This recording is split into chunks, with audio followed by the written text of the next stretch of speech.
열왕기상 2장 26절부터 35절까지입니다.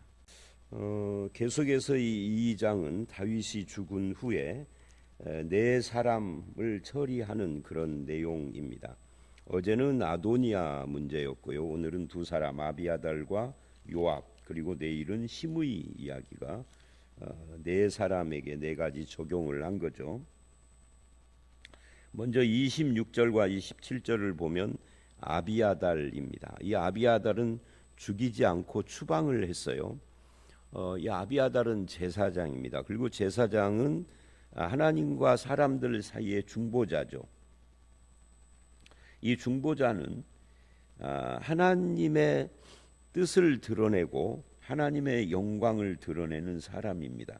백성들을 위하여서 기도하고 제사드리고 하는 그런 사람이죠. 그런데 이 제사장이 자기 본분을 망각했어요. 그게 이제 정치판에 뛰어들어서 춤을 추는 그런 모습인 거죠. 이게 오늘날도 이거는 마찬가지라고 봅니다. 이제는 중보자는 예수 그리스도로 완성이 돼서 더 이상 이 땅에 중보자가 존재하지는 않아요. 우리가 누군가를 위하여서 기도하는 것을 중보기도라고 말을 하지만 그건 중보자하고는 좀 격이 다른 거죠.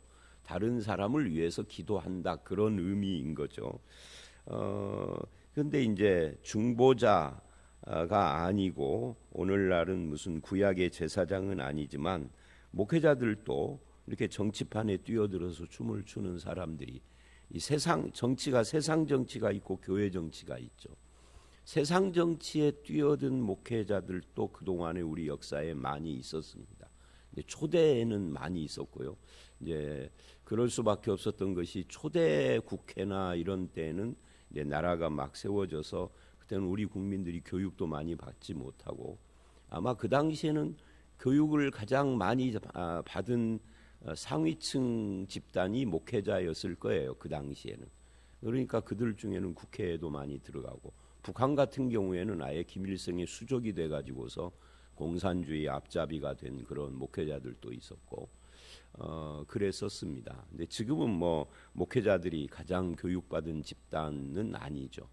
지금도 정치에 기웃거리는 사람들, 대표적으로 정광훈이처럼 그런 사람들이 있고, 그런 세상 정치뿐만 아니라 교회 정치는 이게 더 심각하고 더 흐립니다. 세상 정치는 매스컴에 노출이 되고 기자들이 따라붙고 오는데, 교회 정치는 그런 것이 아니니까 더 좀 심각하지 않나 하는 그런 생각을 해봐요. 어쨌든 간에 우리는 하나님이 부르셨다라고 하는 이 부르심에 충실하기보다는 그런 직분의 목적과 방향을 잃고 흔들리는 그런 삶을 사는 종교인들을 우리 주변에서 많이 봐요. 오늘날 왕 같은 제사장인 그리스도인들도 그들을 왕 같은 제사장으로 삼으신 하나님의 뜻을 따라서 하나님의 뜻과 영광을 드러내고 그런 삶을 살아야 하는데 그렇지 않는, 그래서 이 아비아달처럼 세상 정치판에서 제대로 하나님의 영광과 뜻을 드러내면 모르지만 이 국회의원들 중에 3분의 1 정도가 개신교인이라고 그래요. 근데 우리나라 국회를 보십시오. 얼마나 웃기는가. 아주 저질스럽기가 한이 없죠. 근데 그 중에는 교회 장로도 있고 집사도 있을 거라고. 어쨌든 그런 그 하나님의 영광과는 거리가 먼, 내가 속한 패거리의 영광, 내가 속한 집단의 이익을 위해서 광분을 하면서도 입술로는 하나님의 영광을 이야기하는 사람들이 굉장히 많죠.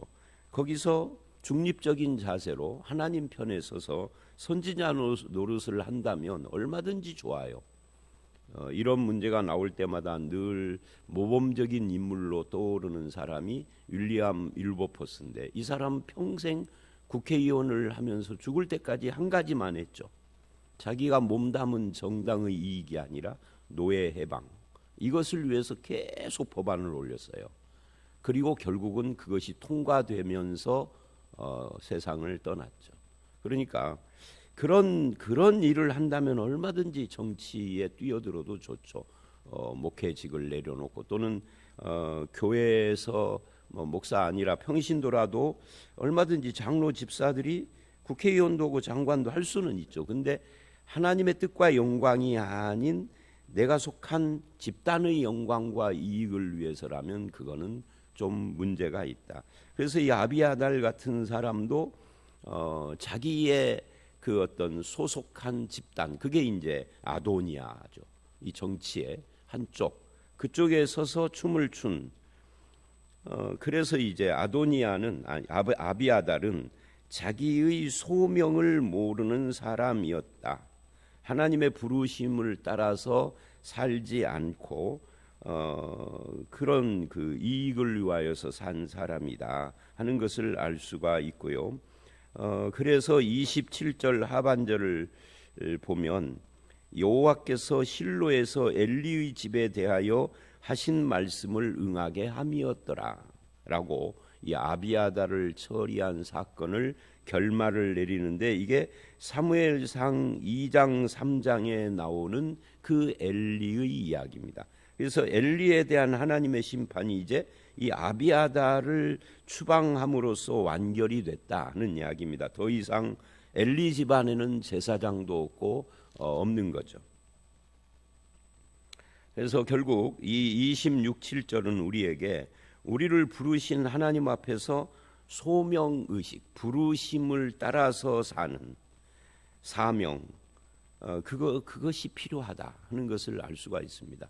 국회의원이나 정치나 무슨 고위직 이런 걸 하지 말라가 아니라 그런 것을 한다면 하나님 앞에 충성을 해야 된다. 내가 속한 집단이 아니라. 근데 우리나라 정치 세계는 그럴 수 없죠. 만약에 혹 그런 사람이 등장을 하면 그 다음에 공천 안 주잖아요. 우리나라 국회는 자기 발언을 할 수 있는 상황이 아니죠. 내가 속한 집단의 수장의 뜻을 드러내는 것이지, 그거는 여야가 똑같습니다. 민주당이든 국민의힘이든. 그래서 그렇다면 하나님 앞에서 그런 직분을 하나님의 부르심이라고 거짓말하지 말아야 합니다. 하나님의 부르심은 정말 하나님의 뜻과 영광만 드러내야 돼요. 그거를 안 하려면 정치뿐만 아니라 목회도 하면 안 돼요. 하나님의 뜻과 영광을 드러낼 자신이 없으면 신학교 안 가야 하는 거죠. 제가 어제 어떤 분에게 누군가가 신학교를 가고 싶어 한다는 말을 들었어요. 근데 그 신학교를 가는 건 뭐 자기 자유죠. 근데 이게 하나님의 부르심이 확실하냐? 그러면 이 하나님의 부르심이 나의 감정이냐? 진짜 하나님의 부르심이냐 하는 것을 확실히 체크해야 되고, 그 부르심 앞에서 내가 사명자로서 하나님의 뜻과 영광을 따라서 살 것인가에 대한 확고한 그런 결단을 하지 않으면은 안 가야 하는 거예요. 자, 26, 7절 이 아비아달 문제는 그렇고요.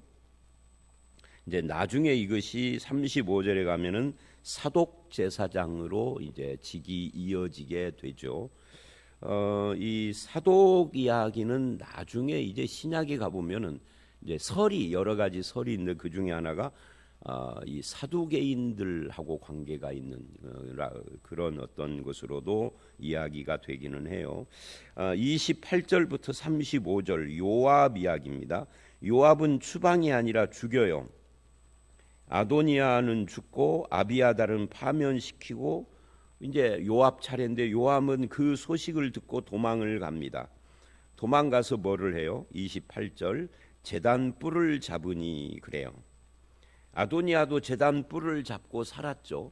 나중에는 결국은 교만해서 죽게 됐지만, 그런데 요압도 똑같이 이 제단 뿔을 잡았어요.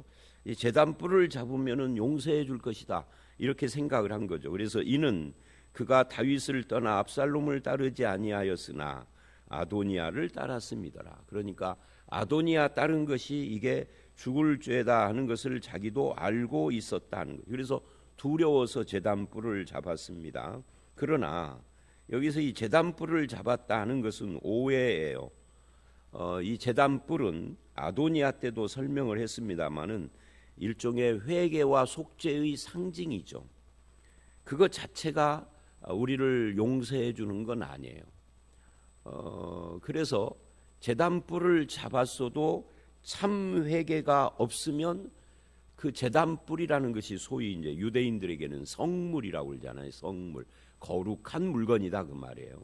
근데 신약에 와서 한국 교회도 요즘은 그런 단어 쓰는 분들이 주변에 제가 있는지 잘 체크가, 우리 교회는 조금 그런 분들이 이제 없는데 요즘도 성물이라는 말을 쓰는 사람이 아마 있을 거예요.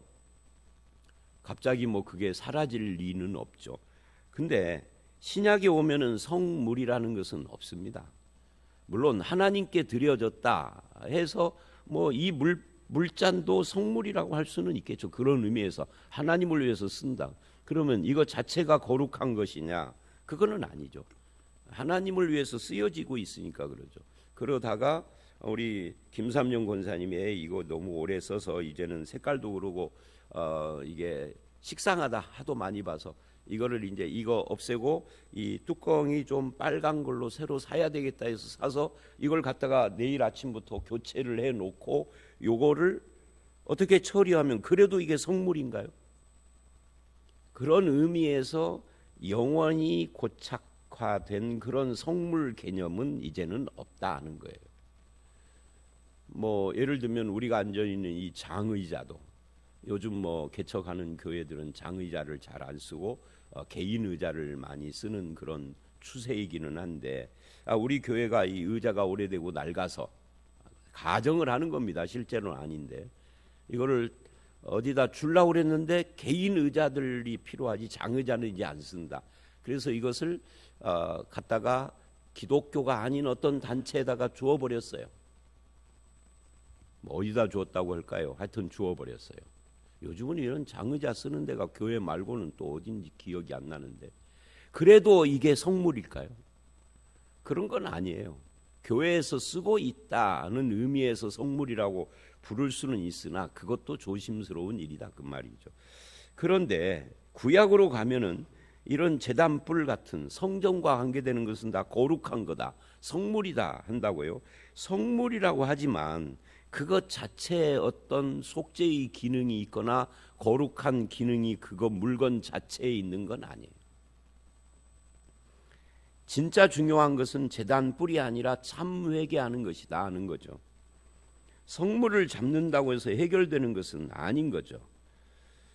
예를 들면 구약 성경에 그거하고 관계되는 아주 좋은 예가 있는데 그게 엘리 시대의, 오늘 말씀은 다 엘리하고 관계가 되네요. 그렇게 보니까 엘리 시대에 블레셋과 전쟁을 할 때 패배를 하니까 이스라엘 장로들이 모여가지고 패배의 원인이 뭐냐? 하나님이 우리와 함께하지 않은 거다. 여기까지는 옳았어요. 하나님이 함께하지 않아서 진 거죠. 뭐 하나님이 함께하게 하자. 그게 뭐냐? 법궤를 가져오자예요. 그래서 법궤 이꼴 하나님이 돼버렸죠. 그런가요? 아니죠. 살아계신 하나님이 빠져버리면 법궤는 그냥 궤짝에 불과해요. 그러니까 사과궤짝 좀 큰 거죠. 그런데 이스라엘은 그걸 오해하고 착각한 거예요. 법궤가 하나님인 것처럼, 법궤에 신령한 능력이 있는 것처럼. 아니에요. 절대 그렇지 않습니다. 그런데 법궤를 가져왔는데 또 졌어요.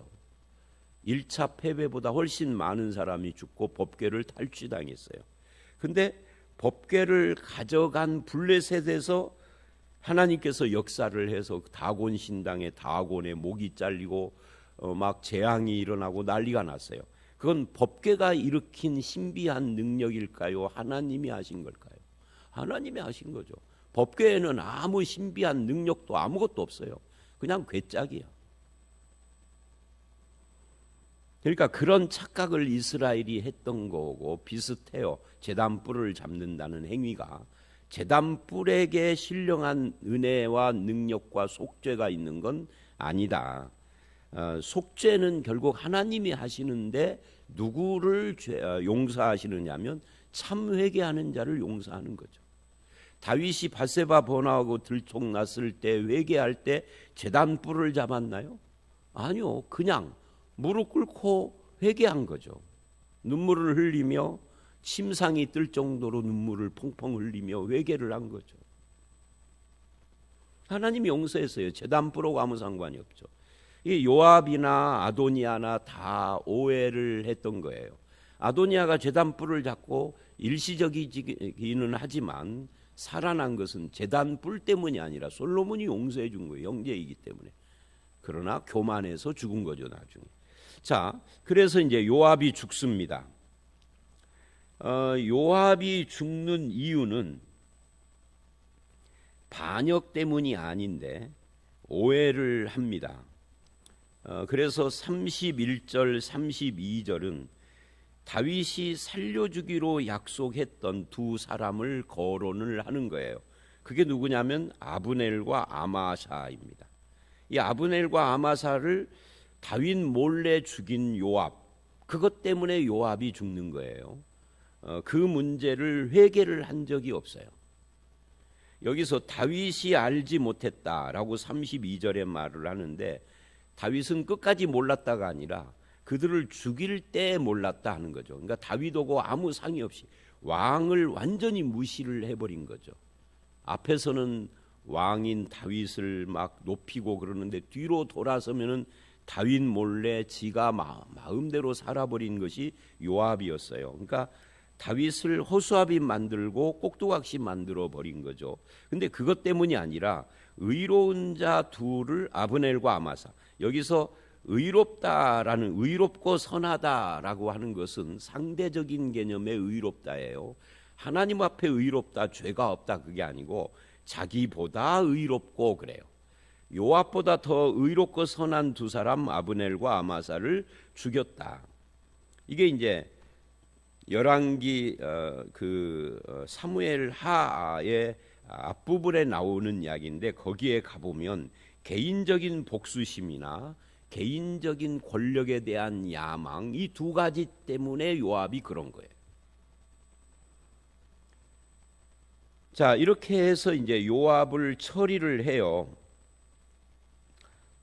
그래서 이제 33절, 그들의 피는 영영이 요압의 머리와 그 자손의 머리로 돌아갈지라도 다윗과 그 자손과 그 집과 그 왕위는 평강이 영원히 있으리라 라고 하면서 이제 요압을 죽이라 라고 해서 35절 요압을 죽였다 라는 것으로 오늘 말씀이 마무리가 되는데, 이상 세 사람, 어제 우리가 봤던 아도니아, 오늘 본 아비아달과 요압, 이 모두 반역에 가담을 했지만 이 세 사람 아무도 반역 때문에 죽은 건 아니에요.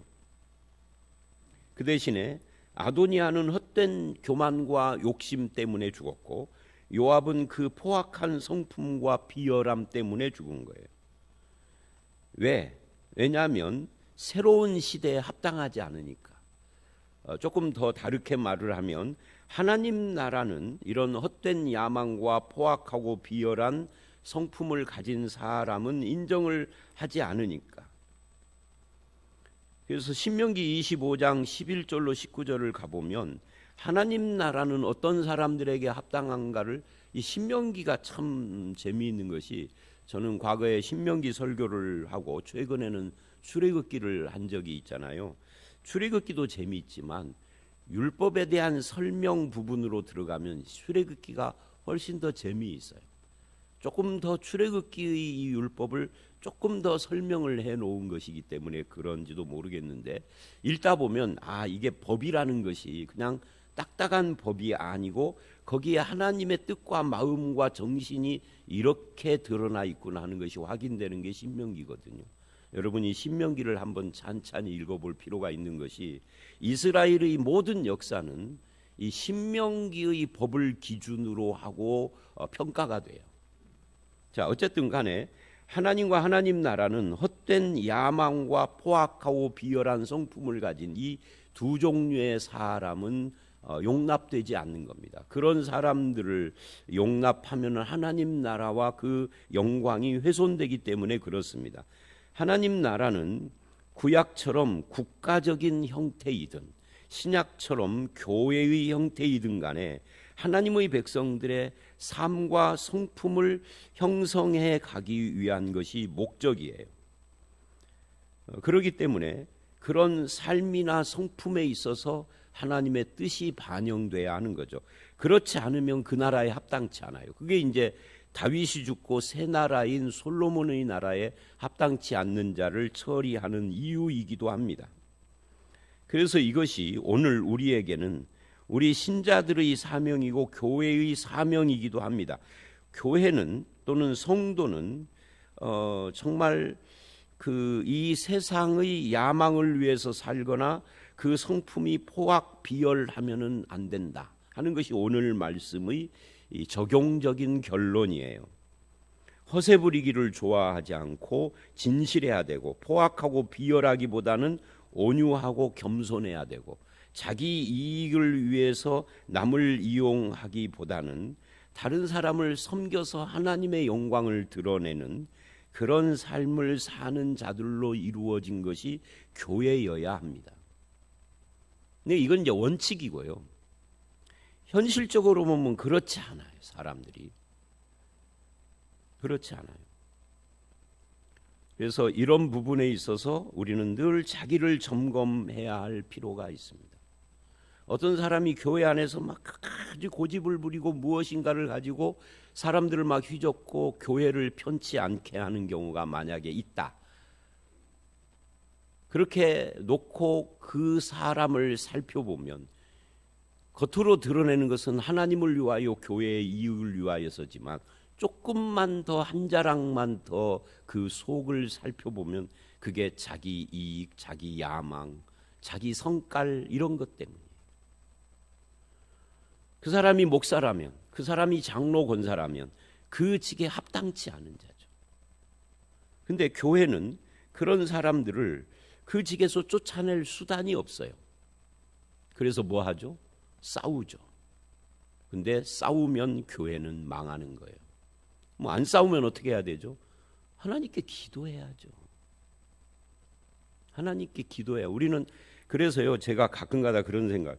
교회는, 그리고 또 성도는 또는 목사는 하나님께 기도하는 것 말고 다른 수단이 없다. 그러면 이제 많은 사람들이 어떻게 생각을 하느냐면 하나님께 기도하는 것이 무슨 방법이냐 하고 하나님을 신뢰하지 않아요. 교회 다니는 사람조차도, 심지어 목사조차도. 그건 불신앙인 거죠. 우리는 하나님을 믿어야 하는 겁니다. 하나님, 그런 사람들에게 동조도 하지 말고 그렇다고 해서 뭐 싸우지도 말고 하나님을 믿는 거죠. 그래서 기도하는 거죠. 자기의 본분과 신앙을 지켜가는 겁니다. 그러면 하나님은 하나님의 때에 그런 문제들에 대해서 해결을 하시죠. 해결을 안 하시면 나에 대한 하나님의 뜻이 그게 아닌가 보죠. 자, 오늘 말씀, 그래서 이 요압이나 아도니아가 죽은 이유, 아비아달이 추방된 이유, 이거는 반역에 가담했기 때문이 아니라 사실은 저들이 하나님 나라에 합당치 않은 자들이다. 그 합당치 않음은 그들의 포악한 성품, 비열함, 거짓된 탐욕과 야망 이런 것 때문에 생긴 현상들이다. 그러면 오늘 우리도 자기를 그런 부분에서 살피고 내가 하나님 나라에 합당한 자인가? 목사는 하나님께 합당한 목사인가? 장로, 권사, 집사는 내가 하나님께 합당한 직분자인가? 이런 것들을 늘 한 번만이 아니라 죽을 때까지 늘 살펴야 돼요.